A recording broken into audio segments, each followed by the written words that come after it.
Hi friends, love marriage பெஸ்ட்டா arrange marriage பெஸ்ட்டா அப்படின்னு பார்த்துடலாமா?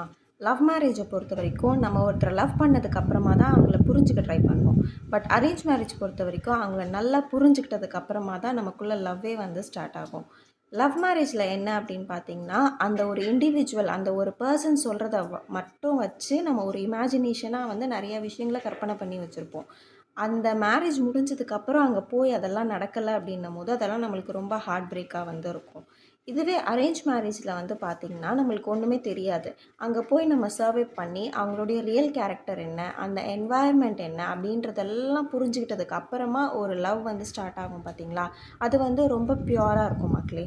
ஸோ இதுதான் எனக்கு புரிஞ்சது. இதனால் நான் லவ் மேரேஜ் பண்ணாதீங்க, அரேஞ்ச் மேரேஜ் தான் பெஸ்ட் அப்படின்னு வந்து சொல்லலை. அரேஞ்ச் மேரேஜை பார்த்து யாரும் பயப்பட வேணாம். லவ் தான் பெஸ்ட் அப்படின்னு சில பேர் சுற்றிட்டு இருக்காங்க இல்லையா? ஸோ அப்படி கிடையாது அப்படின்றது என்னோட பர்சனல் தாட். ஸோ உங்களுக்கு லவ் மேரேஜ் பிடிக்குமா, அரேஞ்ச் மேரேஜ் பிடிக்குமான்றதை கமெண்ட்டில் சொல்லுங்கள் மக்களே.